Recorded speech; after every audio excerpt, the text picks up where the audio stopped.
93 সাল 21শে জুলাই,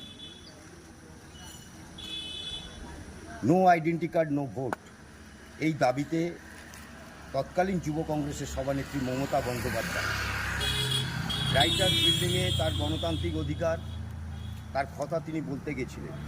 স্বৈরাচারী শাসন ব্যবস্থা, মার্কসিস্ট কমিউনিস্ট পার্টির পুলিশ, জ্যোতিবাবুর পুলিশ নির্বিচারে গুলি চালিয়ে আমাদের 13টা যুবককে কলকাতার রাজপথে হত্যা করেছিল।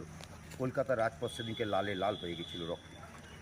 মমতা বন্দ্যোপাধ্যায় এই আবেগ, এই শহীদদের স্মরণ করার জন্য প্রতি বছর মমতা বন্দ্যোপাধ্যায় 21শে জুলাই ধর্মতলা চলো সর্বভারতীয় তৃণমূল কংগ্রেসের পক্ষ থেকে আমরা শহীদদের প্রতি শ্রদ্ধা জ্ঞাপন করার জন্যে আমরা এই অনুষ্ঠান কর্মসূচি প্রতি বছর করি।